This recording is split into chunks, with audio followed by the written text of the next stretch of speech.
আপোনালোকৰ ইয়াত এইটো কিহৰ প্ৰশিক্ষণ চলি আছে?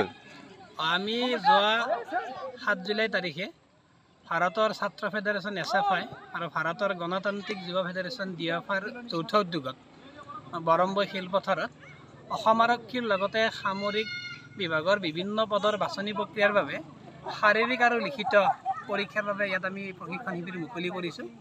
আৰু যোৱা 7 তাৰিখে এই শিবিৰটো মুকলি কৰিছিল ৰঙিয়া আৰক্ষীৰ স্পেচিয়েল ব্ৰাঞ্চৰ সন্মানীয় বিপুল মেধি ছাৰে আৰু তেখেতৰ নেতৃত্বত এই শিবিৰটো মুকলি কৰা হয়। আৰু ইতিমধ্যে বৰম্বকে ধৰি বৰম্বৰ বিভিন্ন অঞ্চলৰ পৰাই প্ৰায় অৰ্ধশতাধিক ছাত্ৰ ছাত্ৰী আহি ইয়াত প্ৰশিক্ষণ লৈ আছে আৰু প্ৰতিদিনে আবেলি 4 বজাৰ পৰা প্ৰশিক্ষণ হৈ আছে।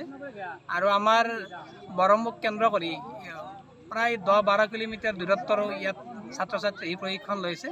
আৰু আমি আশা কৰিম আমাৰ এই অঞ্চলত যিসকল ছাত্ৰ ছাত্ৰী এতিয়াও এই প্ৰশিক্ষণ শিবিৰত যোগদান কৰা নাই, আমি সেইসকল ছাত্ৰ ছাত্ৰীৰ লগতে অভিভাৱকক আমি আহ্বান জনাইছোঁ তেওঁলোকৰ সন্তানক ইয়াত পঠিয়াই যাতে অসম আৰক্ষীৰ বিভিন্ন পদৰ সামৰিক বাহিনীৰ বিভিন্ন পদৰ কাৰণে আমি যি ব্যৱস্থা কৰিছোঁ এই ব্যৱস্থাত আমাক সহযোগিতা কৰিব বুলি আমি আশা ৰাখিছোঁ। আৰু লগতে আমি লিখিত পৰীক্ষাৰো ব্যৱস্থা কৰা হৈছে। আমি লিখিত পৰীক্ষা প্ৰতি সপ্তাহৰ শনি আৰু দেওবাৰে দিয়া হ'ব। আৰু ইতিমধ্যে আমাৰ এই প্ৰশিক্ষণ শিবিৰৰ বহুখিনি কাৰ্যসূচী আগবাঢ়ি গৈছে।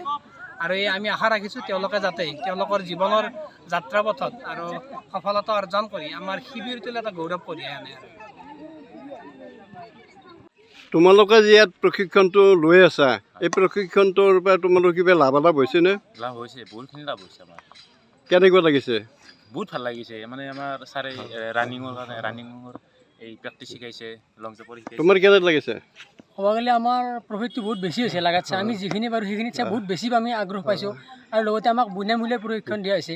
ইয়াত কোনো পইচা ভেটিউতে দিয়া হোৱা নাই। তাৰ কাৰণে আমি বহুত সুখীত আৰু। কি খুব ভাগৰ লাগিছে নেকি? নাই নাই। কিমান দৌৰিবা দে? 16 মিটাৰ। হয় নেকি? ঘৰৰ মানুহে আহিব দিছে, মা দেউতা আহিব দিছে? যদি ইয়াৰ পৰা বাহিৰত লৈ যায় ট্ৰেইনিঙৰ কাৰণে যাবা নে নাই? যাম ছাৰ। যাবা, ঠিক আছে।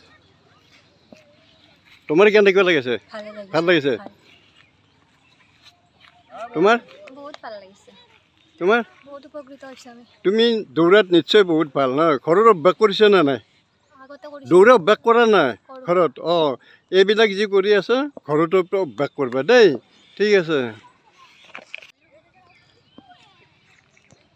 এই ল'ৰা ছোৱালীবিলাক যে দৌৰা বা লিখিত পৰীক্ষাৰ কিবা কাৰণে প্ৰশিক্ষণ দি আছা, কিহৰ কাৰণে? আহিব লগা আছাম পুলিচৰ কাৰণে, আছাম পুলিচ AB কামাণ্ডো যি আমাৰ 5643 নম্বৰ আছে, এইবিলাকৰ কাৰণে আমাক এই ল'ৰা প্ৰশিক্ষণ দিয়া হৈছে। এই প্ৰশিক্ষণটো আমাৰ অলৰেডি বিপুল মেধি ছাৰৰ নামৰ, যোনৰ নাম ছাৰ হয় বিপুল মেধি ছাৰ, তেওঁৰ আণ্ডাৰত এই প্ৰশিক্ষণটো দিয়া হৈছে। তেওঁৰ আণ্ডাৰতে আমি আহিছোঁ ইয়াতে কামাণ্ডৰ কৰিবলৈ। আৰু কিমান দিন হ'ল? আজি 6 তাৰিখৰ পৰা আৰম্ভ হৈছে। হয় নেকি? হয়। কেতিয়া শেষ হ'ব? ইণ্টাৰভিউৰ আগলৈকে চলি থাকিব। হয় নেকি? ইয়াৰ পৰা ল'ৰা ছোৱালীবিলাকৰ উপকাৰ কি হ'ব? উপকাৰ সিহঁতৰ ফিজিকেলি এক্টিভ হ'ব পাৰিব আৰু সিহঁতৰ ফিজিকেলি ভাল প্ৰদৰ্শন দেখাব পাৰিব। কিমানজন ল'ৰা ছোৱালী হৈছে? আজি বৰ্তমান 17 জন হৈছে। হয় নাই? 25 জন 25 হয়। ভৱিষ্যতে তাই চিন স্বৰূপে কিবা পাবনে? পাব, যদি সিহঁতৰ ফিজিকেলখিনি প্ৰপাৰ শুদ্ধ কৰি লয়, তাত ভাল হয় প্ৰপাৰ, তেন্তে চাকৰি পোৱাটো নিশ্চিত। ঠিক আছে, ধন্যবাদ।